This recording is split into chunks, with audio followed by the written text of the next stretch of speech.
Welcome to స్వతంత్ర. నేను విజయ్. ముందుగా హెడ్లైన్స్ చూద్దాం. ఏఐసీసీ కార్యాలయానికి రేవంత్ రెడ్డి అధిష్టానం పిలుపుతో వెనక్కి వెళ్లిన పీసీసీ చీఫ్.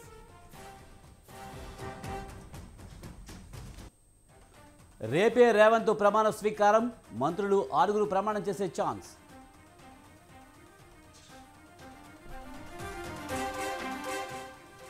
సచివాలయం వద్ద ఉద్యోగుల సంబరాలు, సమస్యల పరిష్కారం కోసం కృషి చేస్తానన్న కోదండరాం.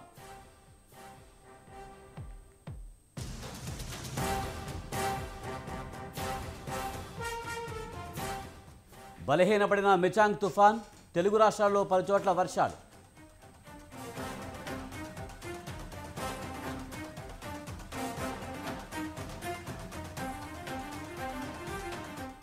తుఫాన్తో తీవ్రంగా నష్టపోయిన రైతులు, ప్రభుత్వం ఆదుకుంటుందన్న ఏపీ డిప్యూటీ సీఎం.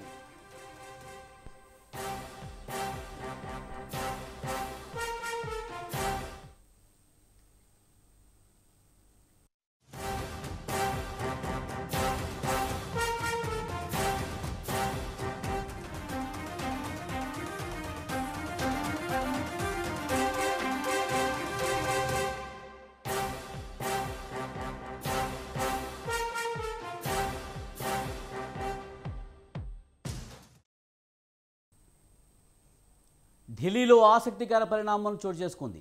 ఏఐసీసీ నేతలను కలిసి హైదరాబాద్ బయలుదేరిన తెలంగాణ ముఖ్యమంత్రి అభ్యర్థి రేవంత్ రెడ్డి ఢిల్లీ ఎయిర్పోర్ట్ నుంచి మళ్లీ వెనక్కి వెళ్లారు. అధిష్టానం పిలుపు మేరకు ఎయిర్పోర్ట్ నుంచి వెనక్కి వెళ్లారు. ఢిల్లీలో మహారాష్ట్ర సదన్కు వెళ్లిన రేవంత్ రెడ్డి పార్టీ ఇన్ఛార్జ్ ఠాక్రేని కలిశారు. ఇక ఇదే అంశానికి సంబంధించిన మరింత సమాచారాన్ని మా బ్యూరో చీఫ్ నరేష్ అందిస్తారు. నరేష్, ఢిల్లీలో ఆసక్తి పరిణామం చోటు చేసుకుంది. ముఖ్యంగా ఢిల్లీ ఎయిర్పోర్ట్కి వచ్చిన రేవంత్ రెడ్డి మళ్ళీ వెనక్కి వెళ్ళడానికి కారణాలేంటి? అంటే ప్రధానంగా ఢిల్లీలో ఆయన కాంగ్రెస్ పెద్దలందరినీ కలిశారు. సోనియా గాంధీ, రాహుల్ గాంధీ, ప్రియాంక పాటు ఏసీసీ అధ్యక్షుడు మల్లికార్జున ఖర్గే, తెలంగాణ ఎన్నికల్లో కీలక భూమిక పోషించిన పలువురు నేతలను ఆయన ఢిల్లీలో కలుసుకున్నారు. ఆ తర్వాత ప్రత్యేక విమానాల్లో హైదరాబాద్ రాసింది. ఈ రోజు సాయంకాలము హైదరాబాద్ షెడ్యూల్ ప్రకారం అయితే సాయంత్రం 6:30కి బేగంపేట ఎయిర్పోర్ట్ నుంచి నేరుగా కాంగ్రెస్ ఎమ్మెల్యేలు రేవంత్ రెడ్డి వెళ్లి ఎలా హోటల్లో ఎమ్మెల్యేలకు ఎమ్మెల్యేలకు ధన్యవాదాలు చెప్పే ఒక అంశం అయితే ఖరారైపోయింది. కానీ ఢిల్లీలో ఊహించిన విధంగా ఎయిర్పోర్ట్ నుంచి తిరిగి రేవంత్ రెడ్డి అధిక పెద్దలను కలిసేందుకు వెనక్కి తిరిగారు. ఎందుకంటే మంత్రివర్గ కూర్పుకు సంబంధించి 1-2 పేర్ల పై ఇంకా క్లారిటీ రాలేదు. రేపు ప్రమాణ స్వీకారం సీఎంగా రేవంత్ ప్రమాణ స్వీకారం చేస్తున్న ప్రస్తుత పరిస్థితుల్లో ఒకేసారి మంత్రివర్గం లేకపోతే కనీసం ఒక 5 మంత్రులతో రేపు ప్రమాణ స్వీకార కార్యక్రమాన్ని చేపట్టి ఆ తర్వాత మిగిలిన బెత్తాన్ని పూర్తి చేయాలి అన్న అంశానికి సంబంధించి కొంత కసరత్తు జరుగుతోంది. జిల్లాల వారీగా, సామాజిక వర్గాల వారీగా ఎవరిని మంత్రివర్గంలో ఉంచాలి, ఎవరికి ఏ పదవి కట్టబెట్టాలి అన్న అంశంపై కొంత చర్చలు జరుగుతున్నాయి. అయితే ఆ చర్చ ఈ నేపథ్యంలో రేవంత్ రెడ్డి హైదరాబాద్ కు బయలుదేరాలి అని తలపించారు. రేపు ముఖ్యమంత్రిగా రేవంత్ రెడ్డి ఒక 5 మంత్రులు ప్రమాణ స్వీకారం చేయాలి. కానీ అన్ని వర్గాలకు రేపు ప్రమాణ స్వీకారంలో అన్ని వర్గాలకు ప్రాధాన్యత కల్పించాలని కాంగ్రెస్ పార్టీ భావించినప్పటికీ మైనారిటీ ఎవరు కూడా కాంగ్రెస్ కు లేదు. ఇటువంటి పరిస్థితుల్లో మరి మైనారిటీల నుంచి ఎవరికి మంత్రివర్గంలోకి చోటు కల్పించాలి, అత్యంత సీనియర్ అయిన శిబిర్కి అని తొలుత వచ్చారు. అయితే ఆయన పేరు దాదాపుగా కారణమైనప్పటికీ ఇతర సామాజిక వర్గాల విషయంలో కొంత చర్చల విషయంలోనే రేవంత్ రెడ్డి తిరిగి అధిష్టాన పెద్దలతో చర్చించి కలుసుకునేందుకు తిరిగి అధిష్టాన పెద్దల వద్దకు వెళ్ళినట్టుగా సమాచారం అంటా ఉంది. దీనికి సంబంధించి ఇప్పటికైతే క్లారిటీ లేదు.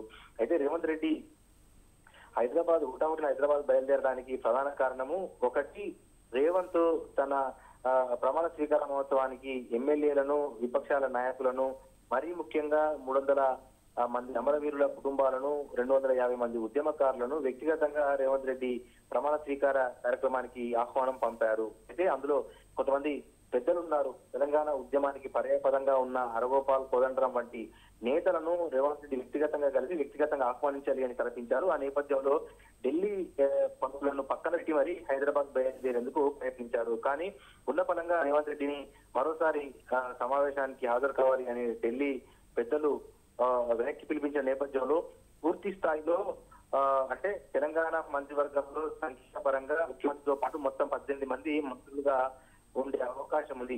ఏకకాలంలో ఈ మంత్రివర్గాన్ని విస్తరించేందుకే అధిష్టాన పెద్దలు రేవంత్ రెడ్డితో మరోసారి మంత్రాలు జరిపేందుకు తిరిగి పిలిపించినట్టుగా మనకు సమాచారం అంతా ఉంది. అయితే ఏది ఏమైనప్పటికీ అసలు ఏ కారణం చేత తిరిగి రేవంత్ రెడ్డితో భేటీ అవుతా ఉన్నారు? ఉప ముఖ్యమంత్రులుగా మొదట ఇద్దరిని ఉప ముఖ్యమంత్రులుగా ప్రమాణ స్వీకారం చేయించాలి అని భావించారు. మల్లుబట్టి విక్రమార్క, సీతక్క ఈ ఇద్దరు నేతలతో పాటు కొంతమంది కూడా సీఎం పోస్టు ఆశిస్తున్న ప్రస్తుత పరిస్థితుల్లో కొన్ని కీలక శాఖలను సీనియర్లకు కట్టబెట్టాలి. అదే సమయంలో స్పీకర్ అంశం కూడా ఇంకా పీఠముడికి తెగలేదు.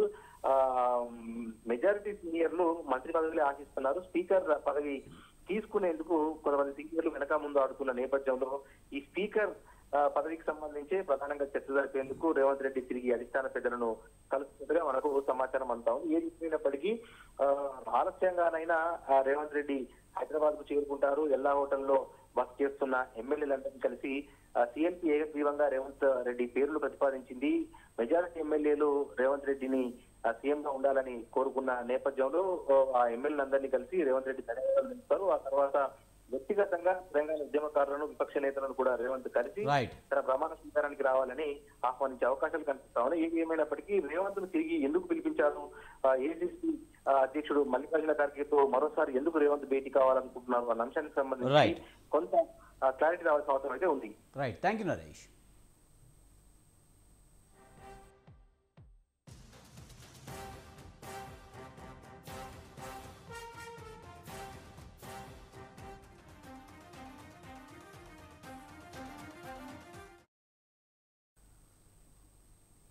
తెలంగాణలో ఎన్నికల పర్వం పూర్తయింది. కాంగ్రెస్ పార్టీ విజయం సాధించింది. రాష్ట్ర సీఎంగా రేవంత్ రెడ్డి పేరు ఖరారైంది. ఈ నెల 7వ తేదీన తెలంగాణ రాష్ట్ర నూతన ముఖ్యమంత్రిగా రేవంత్ రెడ్డి ప్రమాణ స్వీకారం చేరున్నారు. నూతన సీఎంగా పదవీ బాధ్యతలు చేపట్టనున్న రేవంత్ రాజకీయ ప్రస్థానాన్ని ఇప్పుడు చూద్దాం.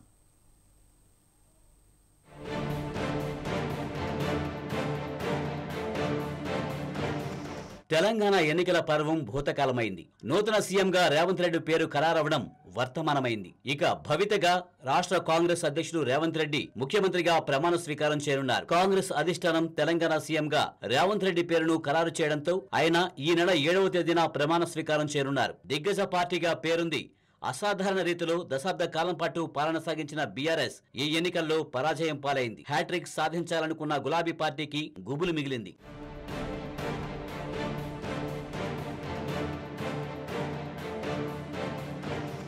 సీఎంగా ప్రమాణ స్వీకారం చేయనున్న రేవంత్ జీవిత ప్రస్థానం, రాజకీయ ప్రస్థానాన్ని పరిశీలిస్తే రేవంత్ నాగర్ కర్నూలు జిల్లా కొండారెడ్డిపల్లి గ్రామంలో జన్మించారు. ఆయన తల్లిదండ్రులు అనుముల రామచంద్రమ్మ, నరసింహారెడ్డి. హైదరాబాద్ ఏవీ కళాశాలలో రేవంత్ గ్రాడ్యుయేషన్ పూర్తి చేశారు.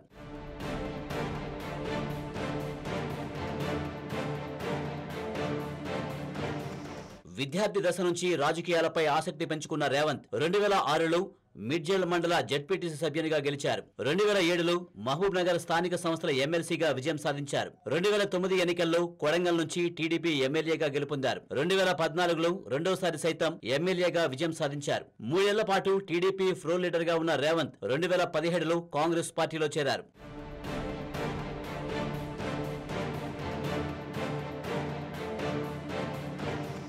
2018 ఎన్నికల్లో కొడంగల్ అసెంబ్లీ సెగ్మెంట్ లో ఓటమి పాలయ్యారు. అయితే 2019లో జరిగిన పార్లమెంట్ ఎన్నికల్లో కాంగ్రెస్ తరపున పోటీ చేసి మల్కాజ్గిరి ఎంపీగా విజయం సాధించారు. 2018 ఎన్నికల్లో కొడంగల్ అసెంబ్లీ సెగ్మెంట్ లో ఓటమి పాలయ్యారు.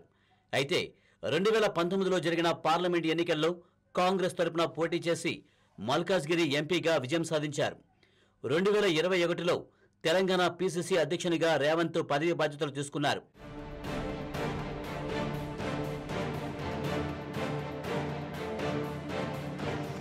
ఉమ్మడి ఏపీ నుంచి తెలంగాణ రాష్ట్రం విడివడిన అనంతరం రాష్ట్ర తొలి సీఎంగా కేసీఆర్ పదవి చేపట్టి 2 టర్ములు దశాబ్ద కాలం పాటు బాధ్యతలు నిర్వహించగా తెలంగాణలో జరిగిన మూడోసారి అసెంబ్లీ ఎన్నికల్లో కాంగ్రెస్ పార్టీ విజయం సాధించగా రేవంత్ రెడ్డి సీఎంగా పదవి బాధ్యతలు చేపడుతున్నారు.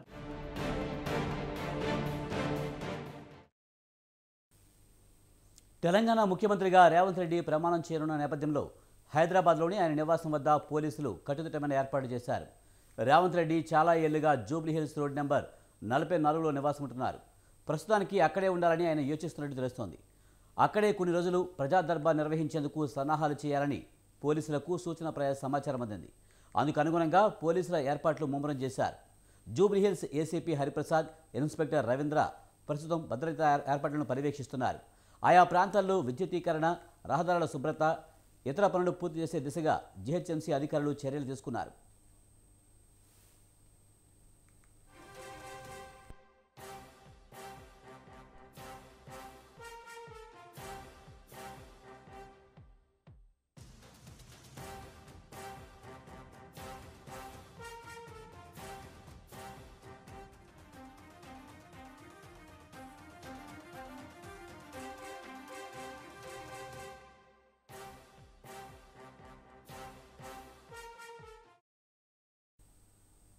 కొత్త ప్రభుత్వంలో ప్రజాస్వామిక పాలన ఉంటుందని టీజేఎస్ అధ్యక్షులు ప్రొఫెసర్ కోదండరాం అన్నారు.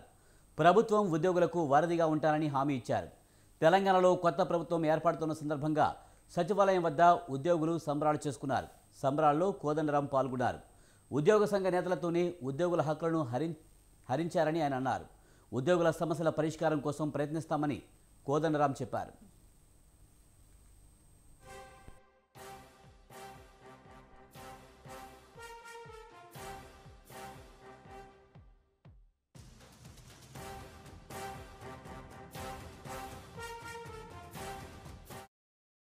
తప్పకుండా ఇదివరకు కూడా మేము ప్రయత్నం చేసినా కానీ ప్రభుత్వాలు పట్టించుకొని చాలా ప్రయత్నం చేసినాం. ఆంధ్రలో ఉన్న ఉద్యోగస్తులందరినీ తేవాలని కూడా అడిగినాం, కానీ పట్టించుకోలేదు ప్రభుత్వాలు. ఇవాళ మేము ఒక ఆశ ఏం పడుతున్నామంటే ఖచ్చితంగా ఈ ప్రభుత్వం వింటది అనేది ఒక ఆశ ఉంది. ఏదన్నా ఉంటే వాళ్ళ దృష్టికి తీసుకుపోవటానికి అయితే అవకాశం ఉంది. తప్పకుండా ఓ పరిష్కారానికి మార్గం ఉంటుంది. ఇదివరకే ఉండేనంటే వాళ్ళు ఈ ముఖ్యమంత్రి గారు పట్టించుకోకపోవడంతో కార్యదర్శులు ఏదన్నా చేద్దామనుకున్నా కానీ వాళ్ళు చేయలేని పరిస్థితి, మంత్రులు చేయలేని పరిస్థితి. తప్పకుండా వాటిని గవర్నమెంట్ దృష్టికి తీసుకుపోగలుగుతాం, ఒక పరిష్కారాన్ని సాధించగలుగుతాం. మళ్ళీ యూనియన్లు స్వతంత్రంగా తమ పద్ధతి ప్రకారం పనిచేసుకునేటువంటి వాతావరణం కూడా తీసుకురావాల్సిన అవసరం ఉంది. ఈ ప్రయత్నాలన్నీ కూడా చాలా సీరియస్గా జరుగుతాయి. మేము తప్పకుండా ఇదివరకు కూడా మేము ప్రయత్నం చేసినా కానీ ప్రభుత్వాలు పట్టించుకొని చాలా ప్రయత్నం చేసినాం. ఆంధ్రలో ఉన్న ఉద్యోగస్తులందరినీ తేవాలని కూడా అడిగి. తెలంగాణ కాంగ్రెస్ పాలనలో తొలి ఉద్యోగం రజని అనే దివ్యాంగరాలకి దక్కనుంది. ముఖ్యమంత్రిగా ప్రమాణ స్వీకారం చేస్తున్న అనంతరం రేవంత్ రెడ్డి రజని అనే యువతికి ఉద్యోగం ఇవ్వనున్నారు. ఈ మేరకు ఆమెకు ఆహ్వానం పంపించారు. కాంగ్రెస్ అధికారంలోకి రాగానే తొలి ఉద్యోగం రజనీకి ఇస్తామని స్వయంగా ప్రకటన చేసిన రేవంత్ రెడ్డి ఇప్పుడు ఆ గ్యారంటీని నెరవేరుస్తున్నారు.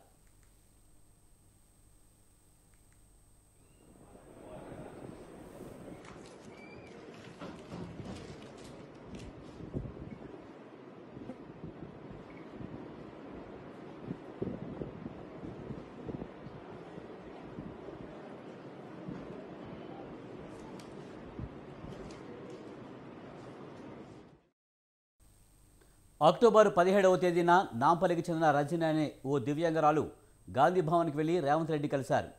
పోస్ట్ గ్రాడ్యుయేషన్ పూర్తి చేసుకుని ఉద్యోగం కోసం ప్రయత్నించిన జాబ్ రావట్లేదని తన బాధను రేవంత్ రెడ్డికి చెప్పింది. కాంగ్రెస్ పార్టీ అధికారంలోకి వచ్చాక మొదటి ఉద్యోగం నీకే ఇస్తానని రేవంత్ హామీ ఇచ్చారు. డిసెంబర్ 9న ఎల్బీ స్టేడియంలో కాంగ్రెస్ సీఎం ప్రమాణ స్వీకార సభలోనే మొదటి ఉద్యోగం ఇస్తానని చెప్పారు. కాంగ్రెస్ గ్యారంటీ కార్డు మీద స్వయంగా ఆయన రజనీ పేరు రాసి కింద సంతకం కూడా చేశారు. నెలన్నర తర్వాత ఇప్పుడు తెలంగాణలో కాంగ్రెస్ ప్రభుత్వం ఏర్పాటు చేయబోతుంది. ఇచ్చిన మాట ప్రకారం తెలంగాణలో తొలి ఉద్యోగం రజనీకే దక్కబోతుంది.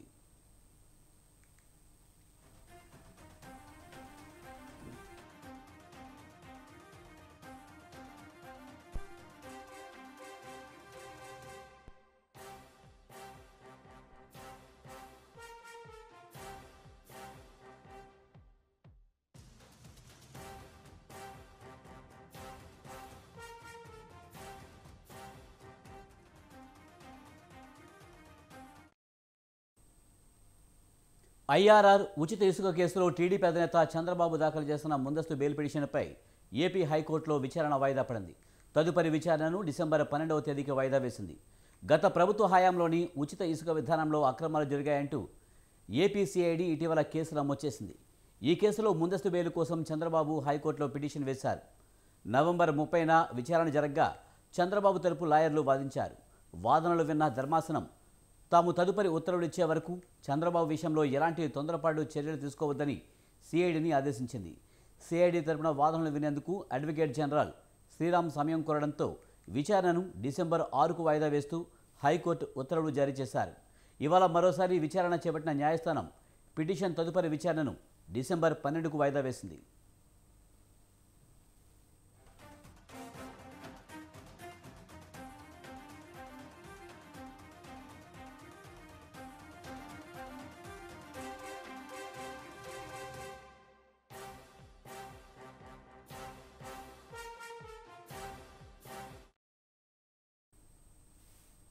ఏలూరు జిల్లాలో మిచాంగ్ తుఫాను ప్రభావంతో కురిసిన వర్షాలకు ధాన్యం నీట మునగడంతో రైతులు కన్నీళ్లు పెట్టుకున్నారని ఆంధ్రప్రదేశ్ రైతు సంఘం జిల్లా కార్యదర్శి కె శ్రీనివాస్ తెలిపారు. దెందులూరు మండలం పోతనూరులోని బ్రాంచి కాలువ ఆయకట్టు పరిధిలో పంట పొలాల్లో నీట మునిగిన ధాన్యాన్ని ఆంధ్రప్రదేశ్ రైతు సంఘం నాయకులు పరిశీలించారు. ప్రభుత్వం ముందస్తు చర్యలు తీసుకుని ధాన్యం కొనుగోలు చేసి ఉంటే నష్టపోయే వారం కాదని రైతులు ఆవేదన వ్యక్తం చేశారు. ఆంధ్రప్రదేశ్ రైతు సంఘం జిల్లా కార్యదర్శి కె శ్రీనివాస్ మాట్లాడుతూ తడిచిన రంగుమారిన ధాన్యాన్ని మద్దతు ధరకే కొనుగోలు చేసి అన్నదాతలను ఆదుకోవాలని కె శ్రీనివాస్ డిమాండ్ చేశారు.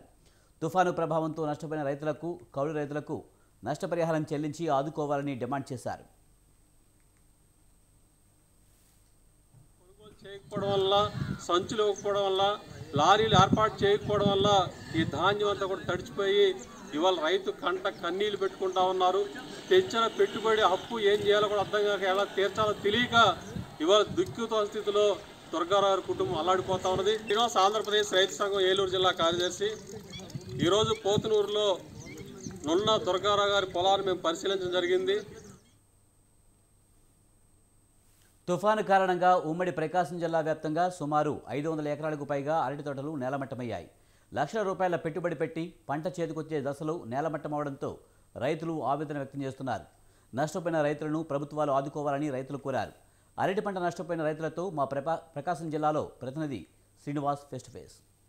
ఉమ్మడి ప్రకాశం జిల్లాను మిచాంగ్ తుఫాను కకావికలం చేసింది. ప్రధానంగా వర్షం తాకిడి తక్కువగా ఉన్నప్పటికీ కూడా, తక్కువ వర్షపాతం నమోదైనప్పటికీ వచ్చినటువంటి పెనుగాలులు మాత్రం రైతులను తీవ్ర ఇబ్బందులకు గురిచేసాయని చెప్పచ్చు. ప్రధానంగా వర్షం అయితే ఆగింది, కానీ రైతు కంట కన్నీరు మాత్రం నేటికి ఆగని పరిస్థితి. తమ పొలాలను తాము చూసుకొని పొలాల దగ్గరే కూర్చొని వాళ్ళు కంట కన్నీరు కార్చుకునే పరిస్థితి నేడు ఉమ్మడి ప్రకాశం జిల్లాలో ఉంది. మనం ప్రధానంగా బాపట్ల జిల్లా కోరిసిపాడు మండలం అనమనమూరు అనే గ్రామంలో ఉన్నాం. ఇక్కడ ఒక అరటి తోటను కానీ గమనించినట్లయితే మొత్తం అరటి తోట మొత్తం కూడా ఈ తుఫాను పెనుగాలులకు నేలమట్టమైన పరిస్థితి ఇక్కడ ఉంది. ఉమ్మడి ప్రకాశం జిల్లా వ్యాప్తంగా ప్రధానంగా సుమారు 500 నుంచి 600 ఎకరాల వరకు కూడా ఈ అరటి సాగును చేశారు. ప్రధానంగా ఈ కోరిసిపాడు మండలం కావచ్చు, అద్దంకి, అదేవిధంగా దరిసి, గిద్దలూరు, కంబం మండలాల్లో అరటిని ఎక్కువగా సాగు చేశారు. అయితే ఈ అరటి పంటకు వర్షపాతం వల్ల ఇబ్బంది లేకపోయినప్పటికీ ఈ తుఫాన్ నేపథ్యంలో ఈసినటువంటి పెనుగాలులకు మాత్రం అరటి చెట్లన్నీ కూడా మొత్తం నేలమట్టమయ్యాయి. మనం ఇక్కడ విజువల్లో ఆ గెలను కానీ గమనించినట్లయితే ఒక నెల రోజుల్లోనే మార్కెట్కు తరలి వెళ్ళే పరిస్థితి. ఒక 20 రోజులు కానీ గ్యాప్ ఉన్నట్లయితే గెలలు కోసి ఇంటికి కూడా డబ్బులు వస్తాయి, పంట కూడా ఆశాజనకంగా ఉంది అని రైతు ఆనందపడే లోపే మనం ఈ అరటి తోటను చూస్తే రైతుతో పాటు చూసేటువంటి సూపర్లకు కూడా ఇబ్బంది కలిగించేటువంటి అంశంగా ఇది మారింది. మనతో పాటు ఈ అనమనమూరు గ్రామానికి చెందినటువంటి రైతు తిరుపతిరావు గారు ఉన్నారు. వారిని అడిగి తెలుసుకుందాం. ఈ పొలానికి సంబంధించి మొత్తం ఎంత పెట్టుబడి పెట్టాడు, ఏంటి, దాని యొక్క వివరాలు ఏంటి, ఈ పంటల్లో ఇది ఏ విధంగా జరిగింది అనేది కూడా తెలుసుకుందాం. తిరుపతిరావు గారు, చెప్పండి, మీరు ఎన్ని ఎకరాలు ఈ అరటి పంట సాగు చేశారు, మీకు ఎంత పెట్టుబడి అయింది? 3 ఎకరాలు అయిందండి. 3,10,000 రూపాయలు ప్రజెంటు ఈరోజు ఖర్చు అయింది. ఇంకా ఒక నెల 15 రోజుల నుంచి స్టార్ట్ చేస్తాము కోతన.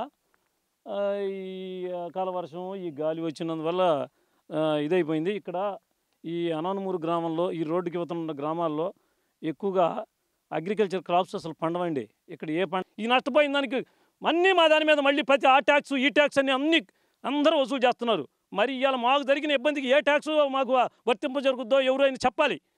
ఈ ప్రభుత్వం, ఆ ప్రభుత్వం అని కదా, ఏ ప్రభుత్వాలైనా సరే కనీసం రైతుల గురించి పట్టించుకునే దాఖలా లేకపోతే, నా వయసు ఇప్పుడు 52 సంవత్సరాలు, నా ఈళ్ళలో ఉండేవాళ్ళే కొంతమంది మేము చదువు సరిగా రాక మేము ఈ రకంగా వ్యవసాయం చేస్తున్నాం. ఇక నా దశ దాటిందంటే కనీసం చుక్కల్లో చూసుకోవాలి, ఎక్కడన్నా ఒకటి ఉన్నాడేమోనని చెప్పి. భూమి మీద అయితే కనపడో అది ఆలోచన చేయండి. అది ఆలోచన చేసుకుని ప్రభుత్వ అధికారులు కానీ ఎవరైనా యంత్రాంగం కానీ ఏ గవర్నమెంట్ అయినా సరే మీరు ఆలోచన చేయకపోతే వీళ్ళు చనిపోయిన రోజు ఏళ్ళ శవాల మీద పునాదుల మీద మీరు కూర్చొని నడవాల్సిందో లేకపోతే ఏం చేస్తారు కానీ ఇదే చివరి ఆలోచన. ఇదే ఇక్కడ చెప్పదలుచుకుంది కూడా. ఇక్కడ మనం గమనించినట్లయితే రైతు తన ఆవేదనను ఏ విధంగా చెప్తున్నాడో మనం అర్థం చేసుకోవచ్చు. తన పంట మొత్తం కూడా కనీసం ఆ పెట్టుబడి డబ్బులతో పాటు అధిక లాభాలు వస్తాయి, పంట బాగా దిగుబడి ఉంది, బాగా ఉపయోగకరంగా ఉంటుంది అనేటువంటి దశలో పంట మొత్తం నేలమట్టం కావడంతో ఏమి చేయాలో దిక్కుతోసిన పరిస్థితిలో ఆ రైతు ఆవేదనను మనం గమనించవచ్చు. ఈ పండిన పంట మొత్తం నేలమట్టమే కాకుండా ఆదుకోవాల్సినటువంటి ప్రభుత్వం కూడా ఏ కోసైనా ఆదుకోవడానికి కానీ తనకు భరోసా కల్పించడానికి కానీ ఒక్క అధికారి కూడా ముందుకు రాలేదని తన ఆవేదన పూరితంగా చెప్పడం జరుగుతుంది. హార్టికల్చర్లో ప్రభుత్వం ఎన్నో రకాల సదుపాయాలు సబ్సిడీలు కల్పిస్తున్నప్పటికీ కూడా అవేవి కూడా తమ దరికి చేరలేదని, వాటిని తమకు అందే విధంగా చూడాలని, తమలాంటి రైతులు ఎక్కడో కొద్దిపాటి మంది మిగిలిన్నారు, ఆ రైతుల పట్లైనా దృష్టి పెట్టి వారిని ఆదుకుంటేనే ఈ వ్యవసాయం అనేది ముందంజలో ఉంటుందని, లేకపోతే రైతును చుక్కానితోటి ఎతికేటువంటి పరిస్థితి వస్తుందని కూడా తన ఆవేదనపూర్వకంగా చెప్పడం జరుగుతుంది. ఏది ఏమైనప్పటికీ తుఫాను ప్రభావితంగా వారు కుటుంబాలు కూడా పూర్తిగా నష్టాలు పాలై రోడ్డు పాలైనటువంటి దారుణ పరిస్థితి ఉంది. కాబట్టి అధికారులు కూడా ఆ దృష్టిని సారించి వారిని ఆదుకొని వారికి ఎంతో కొంత మేలు చేసి తిరిగి పంటలు వేసుకోవడానికి అవసరమైనటువంటి సహాయ సహకారాలు అందించాలని స్వతంత్ర టీవీ ఛానల్ కూడా కోరుకుంటుంది. వీడియో జర్నలిస్ట్ వాసుతో శ్రీనివాస్, స్వతంత్ర న్యూస్, ఒంగోలు.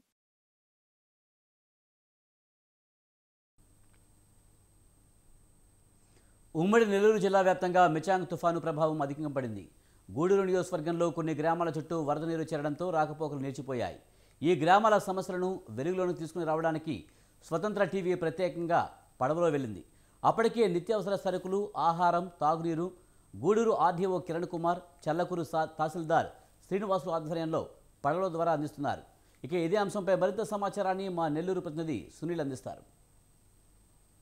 ఉమ్మడి నెల్లూరు జిల్లా వ్యాప్తంగా భారీగా దెబ్బ కొట్టిందని చెప్పుకోవచ్చు. అయితే తిరుపతి జిల్లా, నెల్లూరు జిల్లాకు సంబంధించి కూడా చాలా గ్రామాలు నీట మునిగిన పరిస్థితి అయితే ఉంది. అయితే నెల్లూరు జిల్లాకు సంబంధించి కొన్ని ఏరియాలు, అదేవిధంగా ఉమ్మడి నెల్లూరు జిల్లా గూడూరు నియోజకవర్గానికి సంబంధించి కూడా దాదాపు కొన్ని ఏరియాలు నీట మునిగిన పరిస్థితి అయితే ఉంది. అయితే నీట మునిగిన ఏరియాలకు సంబంధించి కూడా ప్రజలు బయట రాలేని పరిస్థితుల్లో అధికారులు అయితే స్థానిక తహసీల్దార్, అదేవిధంగా ఆర్డీఓ వాళ్ళకి కావాల్సిన నిత్యావసర సరుకులు, నీరు, ఆహారం అందించిన పరిస్థితి అయితే ఉంది. అయితే స్వతంత్ర టీవీ ఎక్స్క్లూజివ్గా ఆ గ్రామానికి పడవలో వెళ్ళే ఓ ప్రయత్నం అయితే చేస్తుంది. మరి కొద్దిసేపట్లో పడవలో నీట మునిగిన చుట్టుపక్కల గ్రామాలకైతే వెళ్తున్న ప్రయత్నం అయితే స్వతంత్ర టీవీ ఎక్స్క్లూజివ్గా చేస్తున్న పరిస్థితి అయితే ఉంది. మరి కొద్దిసేపట్లో ఆ గ్రామాన్ని అయితే చూద్దాం. ప్రస్తుతం 3 గ్రామాలు అయితే ఈ తుఫాను వరద నీటిలో చిక్కుకున్న పరిస్థితి అయితే ఉంది. అయితే దీనికి సంబంధించి కూడా గూడూరు నియోజకవర్గం నుండి స్వతంత్ర టీవీ అయితే పడవ ప్రయాణం చేసి ఈ 3 గ్రామాలకు సంబంధించిన మధ్యలో పడవలో ఉన్న పరిస్థితి అయితే ఉంది. అయితే దాదాపుగా మనం ఇక్కడ చూడొచ్చు, చక్కగా విజువల్స్ లో కనిపిస్తుంది. అయితే దీనికి సంబంధించి కూడా సాగర్మాల ప్రాజెక్టుకి సంబంధించి ఇక్కడ వర్క్ జరుగుతున్న పరిస్థితి అయితే ఉంది. ఈ వర్క్ జరిగే దగ్గర కూడా దాదాపుగా అన్ని జేసీబీలు అదేవిధంగా దానికి సంబంధించిన మెగా కంపెనీకి సంబంధించిన వెహికల్స్ అన్ని కూడా నీటి మునిగిన పరిస్థితి అయితే ఉంది. అయితే దీనివల్ల కూడా లక్షల రూపాయల నష్టం అని చెప్పి కూడా ఇక్కడ ప్రజలైతే చెప్తున్న పరిస్థితి అయితే ఉంది. అయితే నియోజకవర్గానికి సంబంధించి 3 గ్రామాలకు సంబంధించి కూడా చుట్టుపక్కల వరద నీరు రావడంతో పాటు కూడా ఈ 3 గ్రామాలకి పార్చేర్లపాలెం, అదేవిధంగా తిప్పకుంటపాలెం, చేడుమాలకు సంబంధించి కూడా రాకపోకలైతే నిలిచిపోయిన పరిస్థితి ఉందని చెప్పుకోవచ్చు. అయితే ప్రధానంగా కూడా ఈ గ్రామాలకి స్వతంత్ర టీవీ పడవలో వెళ్ళే ఓ ప్రయత్నం అయితే చేసింది. అయితే పడవకు సంబంధించిన వారు అక్కడ కరెంట్ ఉంటుంది, ఆ గ్రామానికి వెళ్ళడానికి కరెంటు దానివల్ల ప్రాబ్లం ఉంది, అక్కడికి వెళ్ళలేమనడంతో పాటు కూడా 3 గ్రామాలకు సంబంధించిన 1200 ఎకరాల పొలాల్లో పూర్తిగా మునిగిపోయిన పొలాల్లో మనం మధ్యలో ఉన్నాం. దీనికి సంబంధించి కూడా అధికారులు ఈ 3 గ్రామాలకు సంబంధించి ఇప్పుడే ఇక్కడ ఈ పడవల ద్వారా వాళ్ళకి నిత్యావసర సరుకులు కానీ, తాగునీరు కానీ, అదేవిధంగా ఆహారం కానీ ఈ పడవల ద్వారా పంపిణీ చేస్తున్న పరిస్థితి అయితే ఉంది. అయితే ఏదేమైనప్పటికీ కూడా ఈ వరద నీరు ఎప్పటి వరకు ఉంటుందో తెలియని పరిస్థితి అయితే ఉంది. ప్రధానంగా తిప్పకుంటపాలెంకి సంబంధించి కూడా చుట్టుపక్కల వరద నీరు, అదేవిధంగా ఇక్కడ కొన్ని గ్రామాలకు సంబంధించి ఈ వరద నీరు ఎక్కువగా ఉండడంతో పాటు కూడా అధికారులు ఎప్పటికప్పుడు అప్రమత్తమైన పరిస్థితి అయితే ఉంది. దాదాపుగా కూడా ఓ విఆర్ఓ 4 రోజుల క్రితం ఆ గ్రామానికి వెళ్ళి వరదలో చిక్కుకొని గత 1 గంట ముందు కూడా ఈ పడవ ద్వారానే బయట వచ్చిన పరిస్థితి అయితే ఉంది. అయితే ఈ గ్రామాలకు సంబంధించి అధికారులు ఇప్పటికే అప్రమత్తమయ్యారు. కొంతమంది కొంతమంది నీట మునిగిన సురక్షిత ప్రదేశానికి అయితే చేర్చిన పరిస్థితి అయితే ఉంది. ఏదేమైనప్పటికీ కూడా గూడూరు ఆర్డీఓ, అదేవిధంగా చెల్లకూరు తహసీల్దార్ వీళ్ళిద్దరు ఆధ్వర్యంలో కూడా ప్రజలు ఎలాంటి ఇబ్బంది పడకుండా ఇబ్బంది పడి వరదలో చిక్కుకున్న గ్రామాలకి ఆహారం అదేవిధంగా సాగునీరు అదేవిధంగా నిత్యావసర సరుకులు అయితే నిత్యం పంపిణీ చేస్తున్న పరిస్థితి అయితే ఉందని కూడా చెప్పుకోవచ్చు. అయితే తిరుపతి జిల్లా, నెల్లూరు జిల్లా కలెక్టర్లకు సంబంధించి కూడా ఈ మిచాంగ్ తుఫాన్ పై కూడా భారీ స్థాయిలో అధికారులకు సూచనలు ఇవ్వడం ద్వారా ప్రాణ నష్టం అదేవిధంగా ఆస్తి నష్టం ఎక్కువగా జరగకుండా కూడా ప్రజలు బయటపడిన పరిస్థితి అయితే ఉందని చెప్పుకోవచ్చు. కెమెరామ్యాన్ వెంకీతో రిపోర్టర్ సునీల్, స్వతంత్ర టీవీ, గూడూరు పడవ ప్రయాణం నుంచి. మిచాంగ్ తుఫాన్ వల్ల ఉమ్మడి కడప జిల్లాలో నష్టపోయిన రైతులను ప్రభుత్వం ఆదుకుంటుందని ఏపీ డిప్యూటీ సీఎం అంజద్ బాషా అన్నారు. వైసీపీ ప్రభుత్వం రైతు పక్షపాత ప్రభుత్వమని సీఎం జగన్ తుఫాన్ వచ్చినప్పటి నుంచి రాష్ట్ర వ్యాప్తంగా అధికారులను అప్రమత్తం చేసి నివేదిక తెప్పించుకున్నారన్నారు. నష్టపోయిన రైతులకు జగనన్న ప్రభుత్వం అండగా ఉండడమే కాకుండా పరిహారం అందజేస్తుందంటున్న ఏపీ డిప్యూటీ సీఎం అంజద్ బాషాతో మా కడప ప్రతినిధి శ్రీకాంత్ ఫేస్ టు ఫేస్. నుంచి కురిసిన తుఫాను కారణంగా కడప జిల్లాలో కూడా ఇటు రైతులు కూడా పూర్తిగా తమ పంటలు కోల్పోయిన పరిస్థితి. ఇప్పుడు ఇదే అంశంపై మనతో మాట్లాడడానికి ఏపీ డిప్యూటీ సీఎం అంజద్ బాషా మనతో పాటు ఉన్నారు. సార్ చెప్పండి, మొత్తానికి చూసుకుంటే నిన్న మొన్న కురిసిన వర్షాలకు ఇటు గాలులకు కానీ మొత్తం రైతులు కూడా చాలా పంటలు నష్టపోయిన పరిస్థితి, దాని మీద మీరేమంటారు?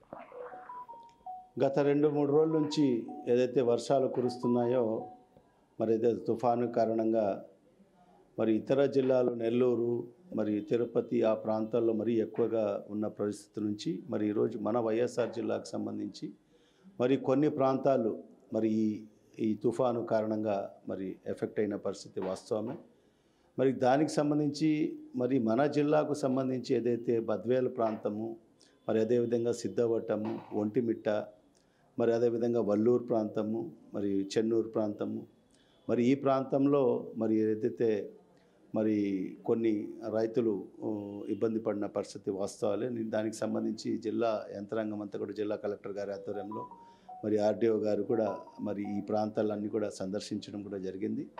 మరి ఆ ప్రాంతాలకు సంబంధించి మరి ఏదైతే మరీ ముఖ్యంగా హార్టికల్చర్కి సంబంధించి మరి ఏదైతే బనానాకు సంబంధించి అరటి పండ్లకు సంబంధించి ఆ చెట్లు సుమారుగా మనకు తెలిసిన వరకు 100 హెక్టార్లకు పైగా మరి ఈరోజు పడిపోయిన పరిస్థితి కూడా నష్టపోయిన పరిస్థితి రైతులకు. మరి అదేవిధంగా ఇప్పుడు కోతకు వచ్చిన ఏదైతే వరి ఉందో వరి కూడా కొన్ని ప్రాంతాల్లో మనం ఏదైతే ఇప్పుడు మనం బద్వేల్ ప్రాంతము మరి ఒంటిమిట్ట, సిద్ధోటం ఆ ప్రాంతాల్లో కూడా మరి వల్లూరు ప్రాంతంలో కూడా మరి ఈ ప్రాంతంలో ఈ వరి పంట కూడా మరి ఆ రైతులు సుమారుగా ఒక 58 హెక్టార్లలో మరి వాళ్లకు నష్టపోయారని చెప్పి కూడా మరి అధికారులు అంచనా వేయడం జరిగింది. దానికి సంబంధించి కొన్ని ప్రాంతాల్లో మరి పపాయ చెట్లు కూడా కొన్ని హెక్టార్స్లో కూడా మరి ఆ చెట్లు పడిపోయిన పరిస్థితి. ఇవన్నీ కూడా జిల్లా యంత్రాంగం అంతా కూడా ఆర్డీఓ ఆధ్వర్యంలో మరి అన్ని ప్రాంతాల్లో కూడా సందర్శించి అవన్నీ కూడా రెన్యూమరేషన్ కూడా చేయడం జరుగుతుంది. మరి ఖచ్చితంగా ఈ ప్రభుత్వం అన్ని విధాలుగా ఆ రైతు సోదరులను ఆదుకుంటుందని చెప్పి కూడా ఈ సందర్భంగా, ఎందుకంటే మనం చూస్తున్నాం ఏ ప్రభుత్వం కూడా చేయనటువంటి విధంగా ఈరోజు మన ప్రభుత్వం జగన్మోహన్ రెడ్డి గారు మన ముఖ్యమంత్రి గారు మరి రైతుల పక్షపాతి కాబట్టి మరి అన్ని ప్రాంతాల్లో కూడా ఎప్పుడు ఏదైనా ఎక్కడ ఆపద వచ్చినా కూడా మరి రైతులకు ఆదుకుంటూ ముందుకు వెళ్తున్నారు. కాబట్టి ఖచ్చితంగా ఇవన్నీ కూడా ఈరోజు ఎన్రోల్మెంట్ ఎన్యూమరేషన్ చేస్తున్నాము. జిల్లా అధికారులందరూ కూడా ఇప్పుడు చెప్పినట్టుగా ఈ హెక్టార్స్లలో ఈ ప్రాంతాల్లో మరి పపాయాకు సంబంధించి కానీ అరటి పండుగకు సంబంధించి కానీ మరి వరికి సంబంధించి మరి రైతు జిల్లాకు కూడా సంబంధించి అంత మటుకు మనకు లోతట్టు ప్రాంతాల్లో ఆ రకమైన మనకు వర్షాలు లేకుండా కానీ ఈ రైతాంగానికి మాత్రము నష్టం చేసే విధంగా మరి ఆ గాలులు అయితేమి ఆ వర్షంతో మరి సంబంధించిన మరీ ముఖ్యంగా అరటి పండుగకు సంబంధించి బనానాకు సంబంధించి వరికి సంబంధించిన మరి రైతులు నష్టపోయారు. మరి దానికి సంబంధించిన ప్రభుత్వం ఖచ్చితంగా ఆదుకుందని చెప్పి కూడా ఈ సందర్భంగా తెలియజేసుకుంటాం. ఇది మొత్తాన్ని చూసుకుంటే 2 రోజుల నుంచి కురిసిన తుఫాన్ వల్ల కూడా మొత్తం రైతులు కూడా ఎవరైతే నష్టపోయారో వాళ్ళు ఎవరు కూడా అధైర్యపడాల్సిన అవసరం లేదు. ఖచ్చితంగా ముఖ్యమంత్రి దృష్టికి తీసుకెళ్లి వారికి తగిన పరిహారం కూడా అందజేస్తామని చెప్పేసి కూడా ఏపీ డిప్యూటీ సీఎం అంజద్ బాషా చెప్పుకోవాల్సిన పరిస్థితి. కెమెరా పర్సన్ శ్రీహరితో శ్రీకాంత్, స్వతంత్ర న్యూస్, కడప. మిచాంగ్ తుఫాను ప్రభావంతో తెలంగాణలో వర్షాలు కురుస్తున్నాయి. హనుమకొండ జిల్లాలోని గత 2 రోజులుగా కురుస్తున్న వర్షాలకు పరకాల పట్టణంలోని వరి, పత్తి పొలాల్లో పంటలు నేలకొరిగాయి. పరకాల మార్కెట్ యార్డ్లో వర్షం నీరు చేరి వరి ధాన్యం మొత్తం తడిసిపోయింది. దీంతో రైతులు ఆందోళన చెందుతున్నారు.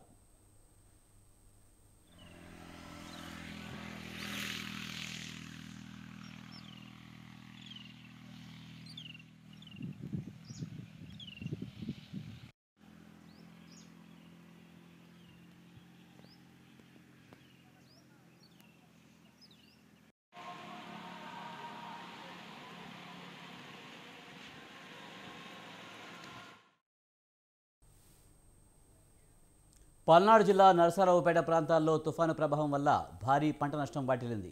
ఈ సంవత్సరం వర్షపాతం సరిగా లేక సాగర్ జలాలు రాకపోవడంతో వరి పంట వేయవలసిన రైతులు మిర్చి, మినుము, ప్రత్తి, మొక్కజొన్న వంటి పంటలు ఎక్కువగా సాగు చేశారు. తుఫాను ప్రభావంతో 2 రోజులుగా కురుస్తున్న వర్షాలకు పంట పొలాల్లో నీరు నిలవడంతో పంటలు పూర్తిగా దెబ్బతిన్నాయి. ఒక్కో ఎకరానికి 50,000 దాకా నష్టం వాటిల్లిందని రైతులు వాపోయారు. నిన్నటిదాకా వర్షాల కోసం ఎదురు చూసిన రైతులు ఒక్కసారిగా అధిక వర్షపాతం నమోదవడంతో తీవ్ర నష్టం వాటిల్లిందని, ప్రభుత్వం నష్టపరిహారం ఇచ్చి ఆదుకోవాలని రైతులు కోరారు. ఏందండి, వర్షాలు ఎక్కువైపోయినాయి. మొన్నటిదాకా వర్షాలు లేవు. ఇప్పుడు అకాలంగా ఈ వర్షాల వల్ల అది కాలువలు లేదు. ఇప్పుడు మొన్నటిదాకా కాలువలు లేవు, నీళ్ళు లేవు. ఇంజిన్లు కొనుక్కొని, పైపులు కొనుక్కొని, నీళ్లు కొనుక్కొని పెట్టుకొని 1,00,000-1,50,000 పెట్టుబడి పెట్టాం. ఇప్పుడు మొత్తం సగం పోయినట్లే మాకు. మరి ఏం వచ్చిందో చేతికి ఏమో. ఎక్కువ శనగ, మిర్చి ఎక్కువ లాస్, వరి, మిరపకాయ 50 నుంచి. ఇవి ఈ వీడియో విశేషాలు. చూస్తూనే ఉండండి స్వతంత్ర.